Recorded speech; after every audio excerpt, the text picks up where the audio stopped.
오늘 함께 나누실 말씀은 신명기 33장 12절부터 21절까지의 말씀입니다. 신명기 33장 12절부터 21절까지의 말씀 우리 다같이 함께 합독하시겠습니다. 베냐민에 대하여는 일러스되 여호와의 사랑을 입은 자는 그 곁에 안전히 살리로다. 여호와께서 그를 날이 마치도록 보호하시고 그를 자기 어깨 사이에 있게 하시리로다. 요셉에 대하여는 일러스되 원하건대 그 땅이 여호와께 복을 받아 하늘의 보물인 이슬과 땅 아래에 저장한 물과 태양이 결실하게 하는 선물과 태음이 자라게 하는 선물과 옛 산의 좋은 산물과 영원한 작은 언덕의 산물과 땅의 선물과 거기 충만한 것과 가시떨기 나무 가운데에 계시던 이의 은혜로 말미암아 복이 요셉의 머리에 그의 형제 중 구별한 자의 정수리에 임할지로다. 그는 첫 수송아지와 같이 위엄이 있으니 그 뿔이 들소의 뿔 같도다. 이것으로 민족들을 받아 땅끝까지 이르리니 곧 에브라임의 자손은 만만이요 므낫세의 자손은 천천이로다. 스불론에 대하여는 일러스되 스불론이여 너는 밖으로 나감을 기뻐하라. 이사가리여 너는 장막에 있음을 즐거워하라. 그들이 백성들을 불러 산에 이르게 하고 거기에서 의로운 제사를 드릴 것이며 바다의 풍부한 것과 모래에 감추어진 보배를 흡수하리로다. 갓에 대하여는 일러스되 갓을 강대하게 하시는 이에게 찬송을 부를지어다. 갓이 암사자같이 엎드리고 팔과 정수리를 찢는도다. 그가 자기를 위하여 먼저 기업을 택하였으니 곧 입법자의 분깃으로 준비된 것이로다. 그가 백성의 수령들과 함께 와서 여호와의 공의와 이스라엘과 세우신 법도를 행하도다. 아멘. 할렐루야. 오늘은 그 모세의 마지막 고별 축복의 그 말씀 가운데 베냐민 그리고 요셉 그리고 요셉의 자녀인 에브라임과 므낫세 그리고 스불론 이사갈 갓 지파에 대한 축복이 나오고 있는 내용을 우리가 보게 됩니다. 먼저 우리가 함께 살펴볼 수 있는 것은 어제부터 이제 시작된 그 말씀 가운데 이제 그 마지막으로 모세가 각 지파별로 축복을 하지 않습니까? 그런데 그 지파별로 축복하는 내용들을 이렇게 찬찬히 이렇게 들여다보면은 그 지파 각 나름대로의 성격과 그리고 또 그 상황들 그들이 앞으로 살아가야 될 여러 가지 삶 속에서 가장 필요한 부분들 그리고 그들이 지금까지 겪어왔던 많은 삶 속에 대한 보응들 이런 것들이 물론 모든 것이 다 구체적으로 되어 있지는 않지만 그 성격들이 드러나 있다는 것을 보게 됩니다. 그러니까 말하자면은 각 지파별로 맞춤형으로 하나님은 축복하고 계시다라는 것이죠. 여러분들 우리가 생각할 때 어떤 분이 받는 축복을 나도 똑같이 받고 싶어요 그런 생각을 할 때가 있긴 있습니다. 그죠? 왜냐하면 어떤 분이 어떤 축복을 받게 될 때 참 부럽다. 나도 그 축복을 받았으면 좋겠다라는 생각이 우리가 들 수도 있습니다. 자, 그런데 여러분, 우리가 똑같은 축복을 받나요? 아니면 서로가 다른 축복을 받나요? 형태와 모습과 상황은 다 다르게 다가옵니다. 물론 큰 의미에서 본다면 하나님의 축복은 동일하신 하나님의 축복이시기도 하지만 그 상황과 형편과 여건에 따라서는 주님이 주시는 은혜의 분량들과 여러 가지 모습들은 다 서로가 다르게 다가오는 겁니다. 주님이 다 맞춤형으로 이렇게 오는 거예요. 이런 얘기하면 좀 그렇지만 제가 이제 그 몸이 이렇게 조금 그 장대하지 않습니까? 크다 보니까 그 옷을 사려고 하면 이렇게 그 딱 어느 거든지 딱 이거 딱 살 수가 없어요. 이해가 되시지 않은 분들도 계시겠지만 그래서 사실은 뭐 예를 들어서 홈쇼핑이다. 이 사이즈가 나왔네. 다 안 맞습니다. 거기서는 이게 맞아요. 다 이렇게 얘기하고 다 그러는데 막상 입으면 어떨까요? 이게 안 맞을 때가 있어요. 그거 분명히 저 사람은 맞는 것 같은데 왜 난 안 맞지? 이러면 다 틀려요, 몸이. 그래서 딱 맞춤 옷이 아니면은 여러분들 모델이 입는 것처럼 내가 똑같이 입을 수 있을까요? 그렇지 않습니다. 아무리 사이즈별로 다 나왔다 할지라도 아무리 그 사람은 어울린다 할지라도 나에게는 안 어울릴 수 있는 게 있고 나에게는 사이즈가 안 맞을 수도 있는 겁니다. 그러니까 왜 그러느냐? 다 다르기 때문에 그래요. 우리가 다 똑같지 않아요. 그러니까 하나님이 지금 각 지파별로 여러 가지의 모습들을 가지고 이렇게 접근해 나가실 때 각각의 지파별로 축복을 하는 그런 모습들이 서로가 다른 이유가 어디에 있느냐? 여러분 그건 어디 있을까요? 그건 전부 다 서로의 각 지파별로 그 상황이 다 다르고 성격이 다 다르기 때문이에요. 여러분 예를 들어서 오늘 18절 말씀에 보시면 이렇게 얘기합니다. 스불론에 대하여서는 일러스되 스불론이여 너는 밖으로 나감을 기뻐하라 이렇게 얘기하고 있어요. 자 그런데 이사갈에 대해서는 어떻게 해요? 너희는 장막에 있어야 된다 이렇게 얘기를 해요. 그러니까 어떤 지파는 나가는 게 축복이고 어떤 지파는 머무르는 게 축복인 것이 있어요. 근데 나는 나가고 싶어요. 나는 자꾸 나가고 싶어요. 얘기하면 이게 하나님하고는 맞지 않는 거예요. 그럴 때는 우리가 기억해야 하는 것이 있어요. 하나님, 나에게 주님이 주시는 축복의 문은 어떤 것입니까? 나는 나가야 할까요? 머무르는 게 축복일까요? 여러분, 주님이 그때 우리에게 축복의 길을 주님의 뜻대로 열어주실 줄 믿습니다. 그러니까 주님이 머무르라 하시면 어떻게 해야 될까요? 머무는 게 축복이고요. 주님이 나가라 하시면 뭐가 축복일까요? 나가는 게 축복인 겁니다. 그러니까 그 나가고 들어오는 이런 모든 일들에 대해서 그 축복을 우리가 스스로 결정하는 게 아니라 하나님이 정하시는 것들을 진짜 누릴 수 있는 게 축복이라는 것이죠. 왜 하나님이 그렇게 하느냐? 주님이 가장 누구의 상황을 잘 아시기 때문일까요?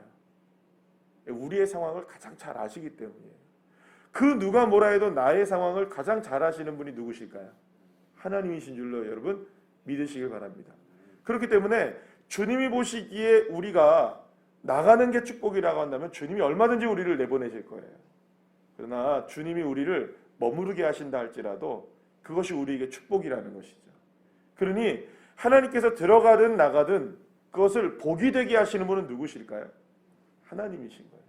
그러니까 저와 여러분이 정말 기억해야 하는 것은 그 누구에게 적합했던 그 축복이 동일하게 나에게도 똑같은 축복이 아닐 수 있다는 것. 그러니까 모든 사람들에게 하나님은 적절하게 하나님의 뜻 가운데 하나님의 방법 가운데 하나님께서 우리의 상황과 여건과 모든 것들을 다 고려하셔서 가장 합력하여 선을 이루는 길을 저와 여러분에게 허락해 주실 줄로 믿으시길 바랍니다. 그러니 여러분 그렇기 때문에 우리는 뭐 어떤 사람과 비교할 이유가 없는 거예요. 그러니까 뭐 달란트 비유로 얘기하자면 뭐 10달란트 받았든 5달란트를 받았든 1달란트를 받았든 혹은 뭐 그거보다 적게 받든 많이 받든 그것들 다 이렇게 우리가 비교하며 살아가는 인생이 아니라 하나님이 나에게 주신 은혜는 넉넉하신 은혜라는 사실. 그렇다면 여러분 뭐 내가 주신 거 이만하면 됐습니다라고 살라는 그런 말이 아닙니다. 하나님 뭐 나는 족합니다. 그냥 뭐 욕심도 없이 그냥 살렵니다. 그냥 그렇게 그냥 무의미하게 무미건조한 인생을 그냥 살라는 말이 아닙니다. 말하자면 1달란트 받은 사람처럼 그냥 됐어요 하나님 나 그냥 이거 하면서 그냥 숨겨두고 살래요. 이런 의미를 가지고 있는 것이 아니라 우리가 다른 사람과 비교하며 그 비교로 인하여서 열등감을 가지고 그 열등감을 가지고 살아가면서 우리가 자꾸 뭐랄까요 내 자신 스스로에 대한 그 열등감에 사로잡혀 살아가는 것은 굉장히 나쁜 것이라는 것이죠. 왜냐하면 하나님은 저와 여러분에게 가장 선한 길로 인도하시는 하나님이시라는 것. 그러니까 그 하나님을 믿음으로 바라보고 날마다 우리의 기도의 제목은 그렇게 기도가 되어야 되는 겁니다. 하나님, 내가 하나님이 나의 인생 가운데 선하신 은혜를 허락해 주실 줄 믿고 그 믿음을 가지고 이기게 하셔서 정말로 하나님 나라의 기둥이 되어지는 사람이 되게 해주세요. 할렐루야. 그런 믿음의 고백이 우리에게 있어야 되는 것이죠. 자, 그런데 오늘 본문에 이렇게 말씀을 보면 특별히 이제 요셉 지파에 대한 이 그 축복의 내용이 많아요. 어디서부터 나오냐면 13절부터 17절까지의 말씀이 요셉에 관한 말씀입니다. 그런데 요셉에 대한 내용을 이렇게 천천히 살펴보면 요셉은 유난히 땅에 대한 축복을 많이 받아요. 어디서든지 땅에 대한 축복이 나와요. 땅에서 산에서 작은 언덕에서 여기서 저기서 소산물이 나오면 그 소산물에 대한 축복이 누구에게 임할 것이다? 요셉에게 임할 것이다 라고 얘기를 해요. 그러면 여러분 그것뿐만이 아니에요. 다른 데에서는 자녀들에 대한 축복이 안 나와요. 그런데 요셉은 자녀들에 대한 축복도 나오죠. 에브라임과 므낫세에 관한 축복도 나와요. 에브라임은 만만이고 므낫세는 천천의 복을 받을 것이다. 그러니까 여러분 이런 그 복을 받게 되는 요셉은 남다르게 복을 받는 거라고 볼 수가 있어요. 다른 지파에 비해서는. 그러면 여러분 우리가 왜 요셉 지파는 남다른 축복을 이렇게 받나요? 딱 하나 이유가 있습니다. 이 요셉은 결국에는 애굽에서의 하나님께서 베풀어 주신 그 놀라운 은혜 가운데 그가 온전히 순종하여 결국에는 모든 이스라엘 백성들을 다 살리는 그 사명을 온전히 감당해냈던 것이죠. 자, 그러면 여러분 생각해 보세요. 요셉이 사명을 감당했을 때의 그 상황들이 쉬운 상황은 아니었다는 걸 우리가 알 수 있어요. 그러나 그때에 불평하지 아니하고 원망하지 아니하고 주어진 환경과 상황 속에서 그 길을 인도하시는 분은 누구시라는 걸 믿었던 겁니까? 하나님이시라는 걸 꼭 믿었던 것이죠. 내가 요셉이 그렇죠. 형제들에게 나중에 고백하잖아요. 나를 팔았으므로 근심하지 말라고. 나를 버렸다고, 나를 죽이려고 했다고 당신들이 지금 슬퍼하지 말라고. 왜냐하면 그 모든 길들을 다 누가 인도하신 거라고 고백합니까? 하나님이 인도하셨다고 고백을 하고 있는 것이죠. 사랑하는 여러분, 결국에는 그 모든 상황 속에서 하나님의 인도하심을 믿는 믿음으로 고백을 하는 사람에게는 하나님은 더 풍성한 축복을 반드시 허락해 주시는 것입니다.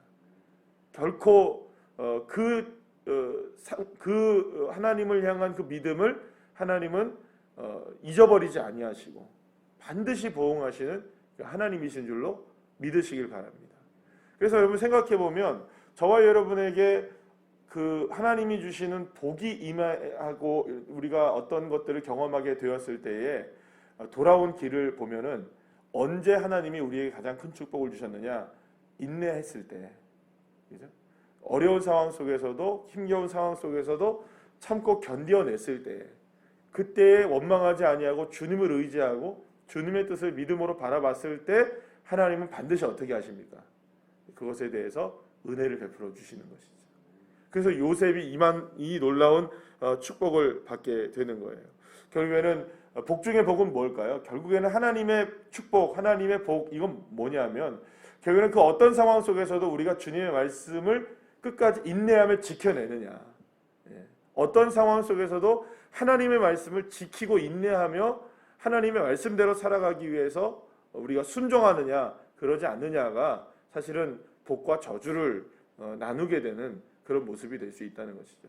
그럼 결국 우리가 신명기를 통해서 이 모세가 계속해서 이스라엘 백성들을 향하여서 말씀하고 있는 것, 하나님의 말씀을 전하고 있는 가장 중요한 복과 저주의 기준 딱 하나 되자면 뭡니까? 여호와 하나님을 사랑하는 것, 그리고 여호와 하나님의 말씀을 순종하는 것. 사랑하기에 하나님의 말씀을 순종하며 나갈 때 그 어떤 상황이라 할지라도 하나님은 저와 여러분의 삶 가운데 무엇을 허락해 주시느냐? 그 말 그대로 하나님이 복을 넘치도록 허락해 주실 줄로 믿습니다. 그 하나님의 놀라운 축복인 선물인 그 복을 저와 여러분의 삶 가운데서 하나님의 말씀을 순종함으로 사랑함으로 누리게 되는 주의 자녀들 되시기를 간절히 축복합니다. 기도하시겠습니다.